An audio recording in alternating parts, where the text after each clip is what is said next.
இப்பொழுது காசாவில் போர் ஆரம்பித்திருக்கிறாங்க.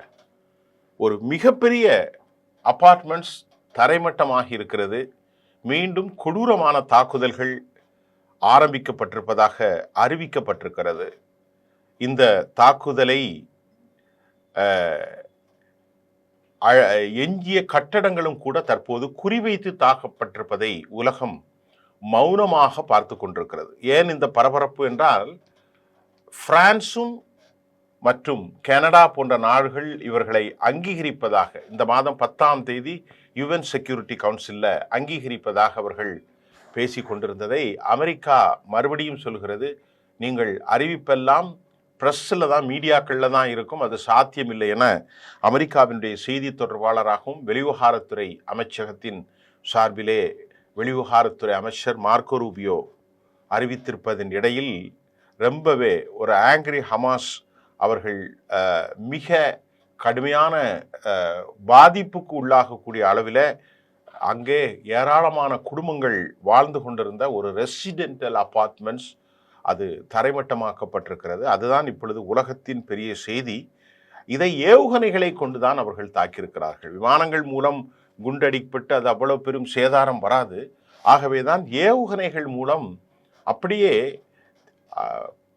அடுக்கி வைக்கப்பட்ட தீப்பெட்டிகளை போன்று சரசரவென்று எத்தனையோ மாடி அடுக்குகளாக இருந்த கஸாவின் அந்த கட்டடம் உருக்குலைந்து போனது. குறிப்பாக இஸ்ரேல் கர்ட்ஸ் த போஸ்ட்ல நாங்கள் பெரும் தாக்குதலை தொடங்கிவிட்டோம். நேற்று முன்தினம் வெள்ளிக்கிழமை தான் இந்த தாக்குதல் நடந்தது. முஸ்ஹத்தா டவர்ஸ், அந்த டவர் நான் இப்போ சொன்னல பெரிய டவர், அந்த முஸ்ஹத்தா டவர்ஸ்ல தான் தெற்கு ரேமல் ஏரியா ஆஃப் கஸா இந்த உயரமான மாடியில் ஹமாஸ் தனது கண்காணிப்பையும் சர்வேலனையும் கண்ட்ரோல் ரூமை வைத்திருப்பதாக ஒரு காரணத்தை சொல்லி அதை அவர்கள் காலி செய்திருக்கிறார்கள். இதெல்லாம் ஒரு அச்சுறுத்தல் தான். மக்கள் எல்லாம் விரண்டு ஓடுகிறார்கள். ஒரு பயங்கரமான ஒரு சூழல் இருப்பதை இஸ்ரேலுடைய வெளிவிவகாரத்துறை அமைச்சகத்தை தாண்டி இராணுவ அமைச்சர் இஸ்ரேல் கர்ட்ஸ் உறுதி செய்திருக்கிறார். Israel intensified the offensive on Gaza city. மிக பயங்கரமான தாக்குதல்களை மக்கள் வாழுகிற பகுதியிலே அவர்கள் அறிந்து கொண்டிருக்கிறார்கள். 2 ஆண்டுகள் மேஜர் எஸ்கலேஷனுக்கு பின்பு 10,000 படை வீரர்கள் அவர்கள் have been mobilised and evacuate order for the அதாவது அவர்களுடைய ஆர்டர் இஷ்யூவை பெற்றிருக்கிறார்கள். இஸ்ரேல் கர்ட்ஸ் தொடர்ந்து தாக்குதலை நடத்த வேண்டும் என அறிவிப்பு செய்து கொண்டே இருக்கிறார். அதாவது காசாவினுடைய ஹெல் ஃபயர், அதாவது நரக நெருப்பின் கதவுகள் திறக்கப்பட்டதாகவும் கூட கர்ட்ஸ் தெரிவித்திருக்கிற கருத்தை நாம் பார்க்கிறோம். தொடர்ந்து நாங்கள் தாக்க போகிறோம் என்றும் இஸ்ரேல் கர்ட்ஸ் ஐடிஎஃபினுடைய செய்தியின் பாராக அறிவித்திருக்கிறார். இந்த போர் எப்படி முடியும்?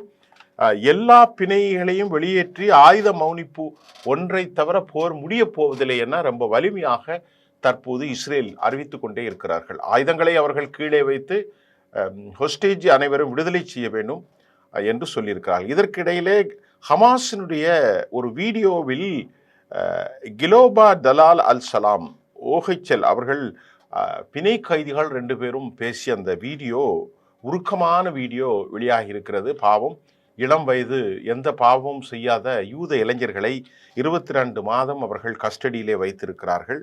அவர்கள் சொல்கிறார்கள், இங்கே no food, no gas, no water, no electricity. நான் மட்டுமல்ல, இந்த நாட்டில் கஸாவில் வாழக்கூடிய மக்களுக்கு, எங்களுக்கு மட்டுமல்ல, அவர்களுக்கும் உணவில்லை, கரண்ட் இல்லை, தங்கும் இடமில்லை, எங்கு பார்த்தாலும் குண்டு சத்தங்களாக இருக்கிறது, எங்களை தயவு செய்து காப்பாற்றுங்கள் என்றும் அவர் சொல்லியிருக்கிறார். அந்த பிணை கைதியினுடைய அந்த வீடியோ பதிவிலே கிலோபா டலால் அல் அலாம், அதாவது நான் மட்டுமல்ல, இங்கே 1 மில்லியன் மக்களும் இதே அவஸ்தையிலே இருக்கிறார்கள் என்பதையும் அந்த பிணை கைதி உறுதி செய்கிறார். எப்பொழுதாவது சின்ன ரொட்டி சீஸ் கிடைக்கும், அதை மட்டும் நாங்கள் சாப்பிடுகிறோம். மரணத்தை தற்போது எஞ்சிய பேரும் எட்டி இருப்பதாகவும் அவர் சொல்லியிருக்கிறார். அது ரொம்ப முக்கியமான ஒரு விஷயத்தில் அவர் கடைசியில் இவ்வாறு சொல்கிறார், ஐ பெக் ப்ளீஸ் ப்ளீஸ் எங்களை காப்பாற்றுங்க அப்படின்ட்டு இரக்கம் இல்லாத நெத்தனியாகுவிடத்திலே கேட்கிறார். ரொம்ப மனம் வலிக்கிறது. நம்மை போன்ற ஒரு பத்திரிகையாளர்களுக்கு மதம், சாதி உணர்வுகளுக்கு அப்பாற்பட்டு மனித உணர்வுகள் மேலோகும். காசாவை நாசப்படுத்தி கொண்டிருக்கிற அதே வேளையில் எந்த ஒரு தவறும் செய்யாத இந்த இளைஞர்கள், இஸ்ரேல் இளைஞர்கள் பாவம், அவர்கள் கண்டிப்பாக அவருடைய உறவுகளோடு போய் சென்றுதான் ஆக வேண்டும். அது ரொம்ப ஒரு வலியாக இருக்கும். அந்த வலியை இத்தனை ஆண்டுகளாக மரண வேதனையில் தான் அவரது குடும்பங்கள் இருக்கும். இதை அனுபவிப்பவர்களுக்கு தான் தெரியும். தனது பிள்ளை எப்படி இருக்கிறதோ என அந்த இஸ்ரேல் தாய் ஏங்கிக் கொண்டிருப்பதும் ரொம்ப ரொம்ப ரொம்ப வேதனை. அவர்களை மட்டும் இவர்கள் வேதனைப்படுத்தவில்லை. எஞ்சிய காசாவின் மக்களையும் குழந்தைகளையும் கொண்டுதான் நெத்தன்யாகு என்ற ஒரு தனி மனிதனுடைய இருப்பை உறுதி செய்வதற்காகத்தான். நான் சொல்லவில்லை, அந்த மக்கள் சொல்கிற கருத்தை அப்படி உங்களுக்கு சொல்கிறேன். அதே போன்று ட்ரம்ப் தற்போது வழக்கம் போல் பேச்சுவார்த்தை என்ற ஒரு தபேலாவை அவர் அடிக்க ஆரம்பித்திருக்கிறார். அல் ஜசீரா தனது செய்தியில் ரெசிடென்டல் டவருக்கு இந்த குடும்பங்கள் வெளியேறி குண்டு போட்ட அழித்தது UNRWக்கு எதிராக எதிராக இருக்கக்கூடிய கட்டடம் என்றும் அவர்கள் அல் ஜசீரா தன் செய்தியை வெளியிட்டது. இது ஒரு இன்ஃப்ராஸ்ட்ரக்சர் என்று அவர் கருத்துக்களை தெரிவித்திருக்கிறார். அமெரிக்கா நேற்று ஒரு நெகோசியேஷன் வித் ஹமாஸ் டு அப்படிங்கிற ஒரு ரீகால் அவர்கள் சொல்லியிருந்தார்கள். இதை இப்போது அல்லங்க, அது அமெரிக்கா எப்போதுமானவும் ஒரு விவகாரம் நடக்கின்ற போது இதை சொல்வது டொனால்ட் ட்ரம்புடைய இயற்கையாக விரகமாக இருக்கு. அமெரிக்க அதிபர் வழக்கமாக பயன்படுத்தக்கூடிய ஆங்கில வார்த்தை நாஸ்டி என்று சொல்வார். மிக மோசமான ஒரு சூழ்நிலை சிச்சுவேஷன் அங்கே காணப்படுகிறது. டொனால்ட் ட்ரம்ப் உடனடியாக இந்த 20 கெப்டிவ்ஸையும் வெளியிட வேண்டும் என்றும் வழக்கம் போல் சொல்கிறார். இதை எப்படி நாம் எடுத்துக்கொள்வது? இதுக்கிடையில விட்காஃப் மெட் செப்டம்பர் 4 கத்தர் பிரான்ஸ் என்வேகளை அவர் சந்தித்ததாகவும், அமெரிக்க அதிபருடைய ஸ்பெஷல் என்வே விட்காஃப் செப்டம்பர் 4 3 தினங்களுக்கு முன்பு கத்தர் மற்றும் பிரான்சினுடைய ஸ்பெஷலான என்வேயை சந்தித்ததாகவும் ஒரு கருத்தை நேற்று வெளியாகி இருக்கிறது. மக்கள் ஹியூமனிடேரியன் ஜோன் செப்டம்பர் 6 இதற்காக அவர்கள் நடவடிக்கையை தொடங்கியிருக்கிறார்கள். இந்த பேச்சுவார்த்தை நடந்து கொண்டிருக்கிறது. பிரான்சும் கத்தாரும் பேசுகிறார்கள். அமெரிக்க அதிபர் நாஸ்டி சிச்சுவேஷன் என்று சொல்கிறார். செப்டம்பர் 6 நேற்று தான் இந்த கிடியன் சாரட், நான் சொல்லுவோம்ல கிடியன் சாரட்டுடைய பி அல்லது 2 இரண்டாம் முறை 20 தாக்குதலை தற்போது எஸ்கலேஷன் கொடூரமான தாக்குதலை ஆரம்பித்திருக்கிறார்கள் என்ற தகவலும் ஹெர்ட்ஸ் சொல்கிறது. இதற்கிடையில ஹெர்ட்ஸ் நாளிதழ் ஒரு செய்தியை விட்டது. ஹலேவி ஏற்கனவே இராணுவ தலைவராக இருந்தபோது தற்போது எப்படி தற்போதைய இராணுவ தளபதி பெஞ்சமின் நெத்தானியாகுட இயால் ஜமீர் மோதுகிறாரோ அதே போன்று ஹெர்ட்ஸ் ஹலேவியும் மோதினார். அவர் என்ன சொன்னார் என்றால், நாம் இந்த ஹோஸ்டேஜை மீட்டு கொண்டு வருவதற்கு பேச்சுவார்த்தை நடத்த ஆக வேண்டும் என்று அவர் சொன்னபோது அதையும் மறுத்ததாகவும் கூட ஹெர்ட்ஸ் நாளிதழ் நேற்று தன் செய்தியை உறுதிப்படுத்தியிருக்கிறது. ஆகவே எந்த நிலையிலும் இது தீர்வு எட்டப்படாத ஒரு சூழ்நிலை தற்போது காணப்படுகிறது.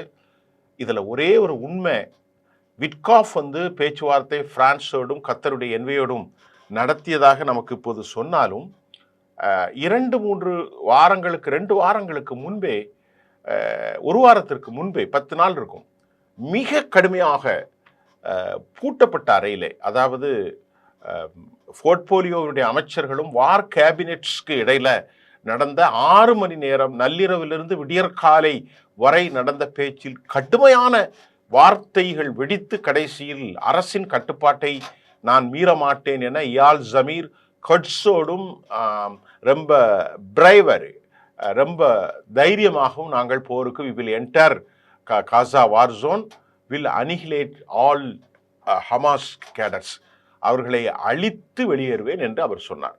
அப்போது பெஞ்சமின் நெத்தானியாகு இந்த வார் கேபினட்ஸில் ஒரு உண்மையை அவர் டிஸ்க்ளோஸ்டு, எல்லோருக்கும் முன்பு வெளிப்படுத்தினார், ரிவீல் பண்ணார். என்ன உண்மைன்னா, இந்த திட்டங்களை எனக்கு கொடுப்பது அமெரிக்கா. அமெரிக்கா என்ன சொல்லியிருக்கிறார் டொனால்ட் ட்ரம்ப், நீங்கள் முழுமையாக கசாவை ஆக்கிரமியுங்கள், உள்ளே சென்று தாக்குதல் நடத்துங்கள், ஆகவே அந்த பிளானை நாம் மீற முடியாது என்பதை ஹி கன்ஃபர்ஸ்டு, அவருடைய அந்த பாவ அறிக்கையை, உண்மையை அவர் ஒப்புக்கொண்டார்.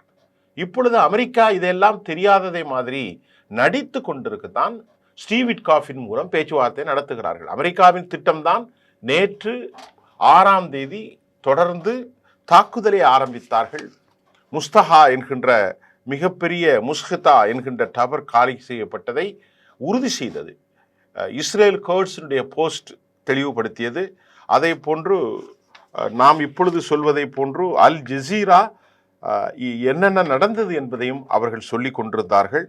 விட்காஃபை வைத்து உலகத்திற்கு ஏமாற்றுவதற்கும் இவர்களுடைய அடிமைகளான அரபுகளை மனசாந்தி அடைய வைப்பதற்கும் ஒரு மிகப்பெரிய தீவிர மனித இனப்படுகொலை நடந்து கொண்டிருப்பதுதான் தற்போது யதார்த்தமான நிலையாக இருக்கிறது. உண்மையிலே மக்கள் அலர்ந்து ஓடுகிறார்கள். அவர்கள் நேற்று கேட்டார்கள், to you find safest place anywhere, எங்கே இருக்கிறது, நீங்கள் ஏதாவது பார்த்தா சொல்லுங்க அப்படிங்கிற அளவிற்கு அந்த மக்கள் ஓடிக்கொண்டிருக்கிறார்கள். மிக மிக மிக மிக கொடூரமாக உலக கருப்பு வரலாற்றில் ஆர்மேனியன் விட அசர்பைஜானில் இப்படி ஒவ்வொரு உக்ரைனில் நடந்ததை விட மிக மிக மிக கொடூரமான மனித இனங்கள் அரபுகளின் கண் முன்னால் கண்டனங்களோடு சென்று கொண்டிருக்கிறது. இதற்கு முன்பு நான் அபூ உபைதாவை பற்றி அவருடைய வாழ்க்கை வரலாறையும் ஒரு செய்தி சொல்லி வந்திருக்கிறேன்.